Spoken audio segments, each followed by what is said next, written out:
Welcome back. My name is Matt Reiners, and I'm the co-founder of Eversound, a company dedicated to improving quality of life for older adults by giving them the gift of hearing. Today, I'm joined by Frank G. Howard, the CEO of GeneIQ, a precision medicine and diagnostic program serving senior living communities across the U.S. I recently connected with Frank and was enjoying hearing about the future of medicine and how it can change the quality of life for our seniors. He's the founder of GeneIQ and has a passion for giving mom, dad, or grandma and grandpa a new lease on their health and wellness. Thanks for joining me today, Frank. Thanks for having me, Matt. I've been following what you're doing, and it's exciting to be here. Yeah, hey, and I've been excited to talk to you of kind of the future and what you guys have been up to. And before we jump into that, Frank, can you share a little bit of your background and how you got into senior living? Sure, it's an interesting path getting into senior living, how we've ended up here today. But let's rewind in pharmacogenomics, and the impact that it's had on my life. The impacts I think it could have had on loved ones of mine that are no longer with us that could have benefited from the test. But a little bit about my background. Growing up, I was classic. I think it was ADD before they had ADD. I don't, one of those kids. And meandered through school. Didn't enjoy much of it. Liked to be outdoors. Liked projects. Liked to do things on my own. But class was not for me for the most part. But I enjoyed athletics. Had a great cast of teachers that got me through it all. So fast forward to my college days. I'm from Vero Beach, Florida, and I went to SMU in 1991. Great time at SMU. School was fun. I really loved the fact that I didn't have to go 8 hours a day. I'm like, wow, this is amazing. I have to go a few hours a day, and sometimes I didn't do that. But as I went through college, I typically people that have ADD, and I had dyslexia too. I forgot to mention that. So let's stack the cards. Yeah. There's also some bouts of depression that run with that diagnosis. So in college, I just had times when I just felt down, and trust me, I had nothing to be down about. I was having the time of my life. I was out of a small town, Vero Beach, Florida, where you could sit out on A1A in the summer and not get run over by a car. It was nothing going on there. So big lights, Dallas, Texas, it was the best. But I'm having these, spells of just ups and downs, how I'm feeling. And I finally said, let's just go to a doctor. I talk about this easily now, but back in those days, this was the mid 90s. It was fairly stigmatized. Like, people didn't talk about mental health at all. It was like, a scarlet letter. So, not that I was embarrassed. It was just not something I shared. And I think a lot of people had that same, even till, just now in this day and age, it's maybe in the last 2 or 3 years where you see more people, more celebrities actually saying the issues that they've had with mental health, where, if you're a big, tough football player 10 years ago, you would never say you had a mental health problem because, you got to be tough. It's, get up off the field, shake it off. It just wasn't tough to admit that. So fast forward to today, and I have no problem talking about it, because the story being is, I went to a doctor, and, back in those days, there was no pharmacogenetic testing. So very much trial and error. Let's throw everything at it. So medication number one, I had less up and downs, but I was just a shadow of myself. I had no, I think I'm somewhat funny, at least I think so, maybe not everyone, but decent personality. But I was just kind of relegated to, not saying much, just quiet, calm, and just didn't feel like I was myself. So, okay, scrap that medication. That's number one. Next one, let's try another one. And keep in mind, these medications don't work overnight. You take a medication, antidepressant, it takes a few months to really see if it's even going to work. So on to medication number two.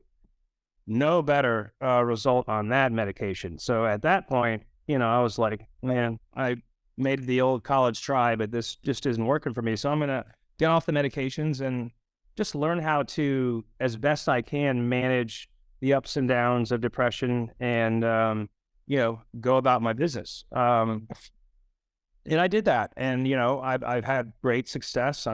But it hadn't been always easy along the way. There's been the ups and downs, and sometimes you don't want to get out of bed in the morning. But, when you have something that you really care about and you're working for, and at this point in my life, I've got 2 young kids that are 4 and 7, a beautiful wife, and multiple businesses, and, mouths to feed. This is real responsibility. College is not responsibility. I've got, a family, I've got employees. So I've got great motivation to do what I do. But, as I evolved into the healthcare space, I went to a breakout session at a conference on pharmacogenomics. And I read, in the itinerary of the conference, what is this? I don't even know what it is. I've heard of it. Let's go check it out. And I looked at the people on the panel, very, very great panel, accolades like nobody's business. So I go in there, and it's a big conference room. It's probably 150 people. There's more people on the panel than in the audience, and me being one of them. So I'm like, okay, what's going on here? And, healthcare, unfortunately, it's been about, what am I getting paid for now? So as a diagnostics provider, if you can't get paid for something, there's not as much interest, unfortunately. But I looked at the technology. If we can, eliminate, based on DNA, medications that are not going to be effective for someone, I don't need to be a doctor to know that makes a whole lot of sense. And, in my experience, and maybe it takes having these experiences firsthand, if I would have had this test, I could have avoided these trial and errors and years of the wrong medication, being on the right medication. That's just genius. So when you have something that's so close to me, it's not anecdotal, it's firsthand, that changes the ball game. But I'll stop now, and, I know I've been rambling here for a little, and I'll let you have a word. No, I appreciate you sharing the story, and can definitely empathize. I definitely had a bout of depression in college myself, and now in a position where I've got a young daughter who will be 2 in June. So, but yeah, no, it's awesome what you guys are doing and how you're able to kind of experience the problem firsthand and really bring that into a passion and a business doing good. You mentioned that of course, we're both technology companies, right? But I think first and foremost, we're service companies, especially when we learn that with the senior living industry. And I'm curious, how are you and the GeneIQ team helping seniors in senior living communities where they reside? Yeah, that's a good question. Number one, the job that these employees and people in senior living, if you don't know that world, and, a lot of us don't know that world, and my mom's, in her 70s, I haven't had to, she's very spry, she still works, and there's probably no senior living in her future, especially if you ask her. But the job that the people do, just being in these facilities, it's unbelievable the care that they provide to these residents. And, I just can't say enough about what they do. And, we're here to augment them with what we do. And, one thing that you have to understand that, we're not a LabCorp, we're not a Quest, we're not out there selling a test. We're selling a program, we're selling a partnership. We want to be shoulder to shoulder in the trenches with these fine individuals, employees that are doing everything in their power, and they're spread thin. They're wearing multiple hats, and the scary part is when we come in, they're at first blush, they're like, oh boy, another something that's gonna be put on our plate, and that's the last thing that we want them to feel. Now, granted, I'm not gonna lie to you. It's not like you hit the easy button and all of a sudden everyone has a pharmacogenomic test and the meds are reconciled and, everyone's dancing in the hallways. It's not that simple. There is a lift, but we partner with that lift to get that done. And, I'm a big proponent that, you put in some effort up front, but the investment long-term it pays exponentially. Not only lowering the workload, lowering the med load, we know that, happier, healthier clients, residents, and furthermore, my big fear is if I'm going to put someone, admit someone or bring someone to a senior living facility, I don't want mom, dad, whoever it may be, on 15 medications. I can't observe them. Are they on a medication in the corner of the room all day weeping? And I've seen that firsthand. And, it's very eye opening. Like I said, anecdotal evidence is one thing, but personal experience is another. And when you go to a facility and you see Mrs. Jones in the corner, and you go there every so often, and you see her, you keep seeing the same lady weeping in the corner. You're like, how can we help this person? And, there was a case where we did help Mrs. Jones, and we came back a month or so later. Mrs. Jones is a fictitious name for PHI purposes, mind you. But she came back and she was literally danced. So to see someone crying to dancing, that's a small taste of what we get to see, and that's the reward that we get to have. But to see that, I want to do that for everyone. Now, I take that personally, and maybe, yeah, I can't help everyone, but I want to. And, looking back on people in my life, my first grandfather, he passed away when he was 72. I was 15, died of a heart attack. Now, was he on a statin that may not have been working? We don't know. But could a PGX test have helped him?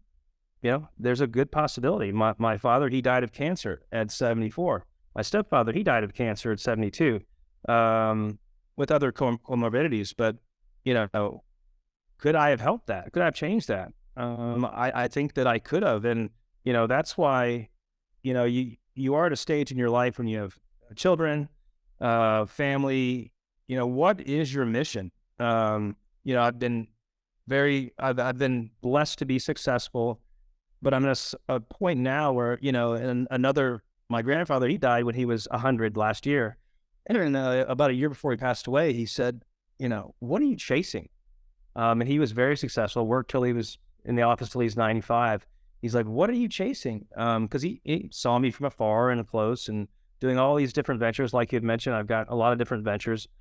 And he goes, at the end of the day, chasing all of this, I don't know what you want, wealth, whatever it may be, that's great and all, but there's nothing that can replace health and happiness and time with your family. And, I'm kind of getting goosebumps thinking about that. It was kind of an aha moment. Like, what are we doing? What are we chasing? Is a bunch of money in the bank account going to make you happy? It can't make you healthy.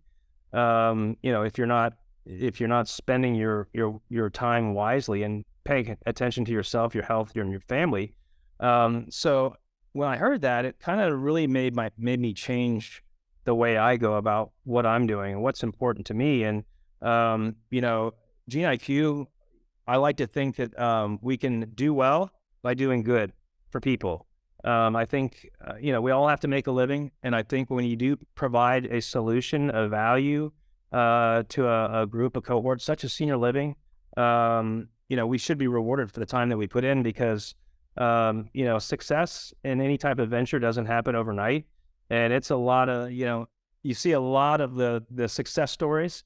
And for every success story, there's 8 failures and, pain and suffering that have gone along with that. And even the ones that have succeeded, it's not an easy road. It's a lonely place as an entrepreneur. But when you start to see the fruits of the success, it's not about the money. It's about, doing the right thing and making seniors happy. And, we ended up in a situation with COVID. We were a genetic company before COVID. We weren't a result of COVID. But we had when that all unfolded, I looked at my team and I said, our passion, our segment is senior living. And if for some reason that we can get more senior living clients as a result of COVID, that's a success. And we were able to do that. And now we're working with some of the top tier senior living operators, owners in the country. So mission successful, but we're in the first inning. It's just beginning. So I'll turn it back over to you, man. No, sounds good. No, I love all the stories, and she's sharing some of your personal things and how you guys are helping today.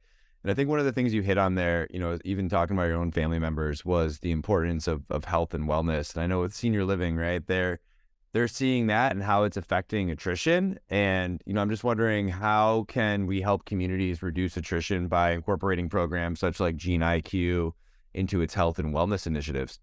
Right. No, that's a great question. And when you're looking at, we've had the opportunity to be in many senior living facilities, and, as we've, here we are 2023, and these places they're beautiful. All things equal, if you've got a beautiful asset, all of the great amenities, if you're an operator that is offering to me as someone checking or wanting to explore an option for my mom, if you're telling me that health and wellness is very important and you're offering a simple cheek swab that can determine which medications are really going to work for mom or dad, all the pretty stuff then everyone's got a pretty place. That really becomes first and foremost that's a solution that I want to take advantage of. And, that could be the differentiator between this asset and that asset. And furthermore, as an operator, if you have an asset or an offering that can keep your resident at a lower acuity scenario for longer, healthier, you've got the loved ones that are happier, it's just kind of a win-win-win. And obviously, we're not here to come in and test everyone in the facility, although I believe one day everyone will have a PGX test, very close to birth, just to have that on your record. But, we have a very arduous process for determining medical necessity, number one. We're not here to run tests that aren't necessary. So we have a stratification tool, population stratification tool, that based on the medications that all the residents are on, we can determine with inputs from the FDA and the CPIC and all the bodies of evidence, all validated evidence studies, really who qualifies for a PGX test and who doesn't.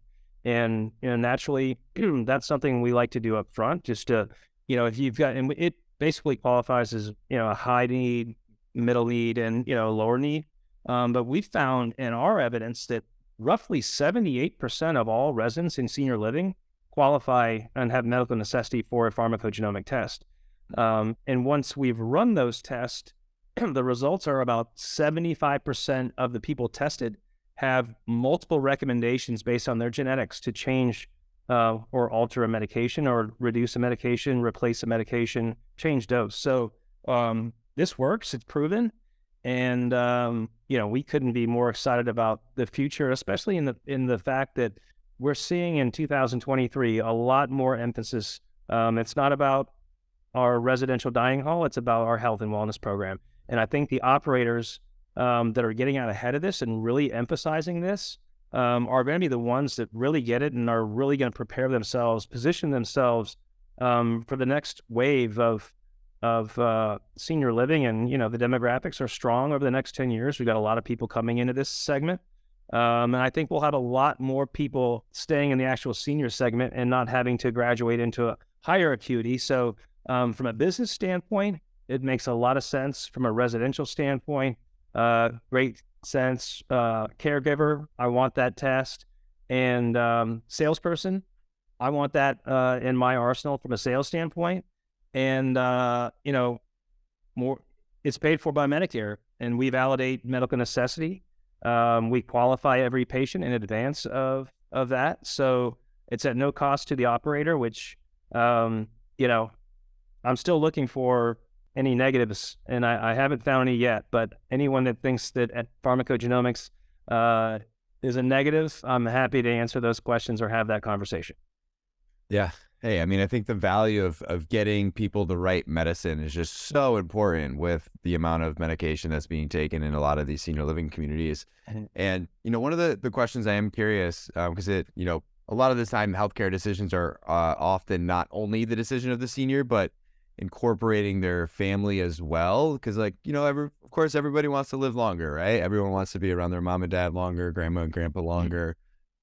How does technology like yours, help to guide those health decisions? What does that look like? Well, number one, we never run a test without either consent from the senior that has the ability to understand what test they're getting. And if they have a power of attorney or a loved one, we get a written signature and an explanation of what we're doing and a sign off. So no test is getting run without anyone's consent. They're all understanding what we're doing. And I think just having full disclosure and understanding of that is very important. Historically speaking, you've had in any space, especially healthcare, there's always going to be, bad actors in the space. And, you hear evidence of health fairs where they're cobbling together social security cards and running every, genetic sequencing, everything under the sun. That certainly makes my job harder because, people have heard of these instances. And so we're always fighting like, are you selling my data or, what's going on here? And, like I said in the beginning, this is a program. We're working hand in hand with the operator, the owner, the equity partner, all stakeholders, the patient, the administrator, the nurse, and obviously the physician that's involved. So this is a complete care continuum program where all stakeholders are involved and informed. And I think, like I said, we're in the first inning, and I think this will be a standard of care in this space, particularly just because there's such a need for this, and we got to make the jobs easier for these great employees that are working day in and day out to take care of our parents. We have to make their job easier, and that's what our goal is. And I'm here to, I remember there's days when I could go in and help oversee swabbing and collecting and input. There's nothing that I won't do because I care about this so much. It's a passion, and I'm not going to stop till this is mainstream. Love it.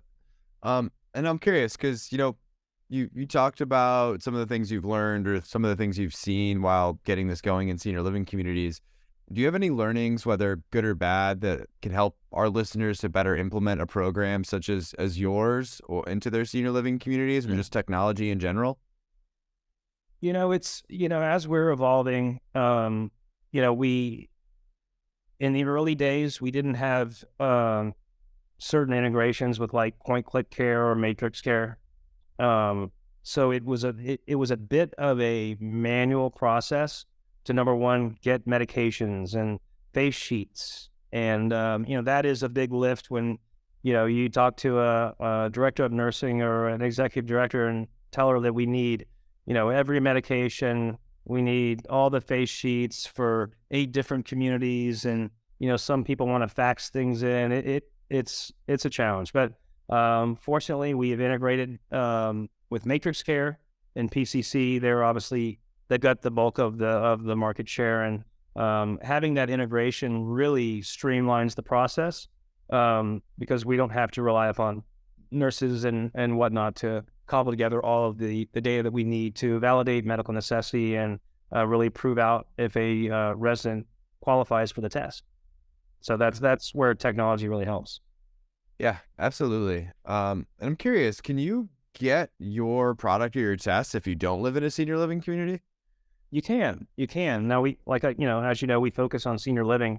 But if you go to your practitioner and explain to him that this is a test you want, then we can onboard the practice. This is a test that obviously has to be ordered by your doctor, your physician, and reach out to GeneIQ. We can get that practitioner onboarded and certainly get a test for whoever's wanting it.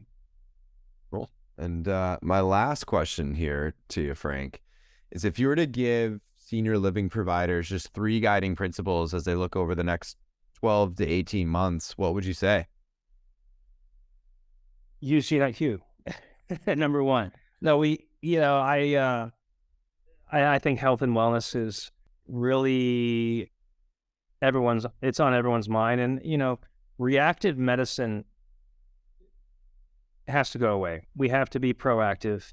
Now, granted, we are reacting to a lot of comorbidities too, mom and dad that's in senior living on multiple medications, but let's get them right. and you know, let's look at what potential other medications might work, or just get rid of a lot of medications. Um, so I think we need to be forward thinking, and we can't be looking in arrears. You've got to focus on the health and really understand the population that's going to be coming into senior living over the next 10 years. And, as, me being 50 years old, um, you know, the person that's selecting a senior living facility, they are now have been in the computer age for quite some long. They're tech savvy. They're going to want to know about this. And so understanding that that's your focus, your segment you're really marketing to is the 50-year-old that understands technology. And I think transparency is going to be really, really important.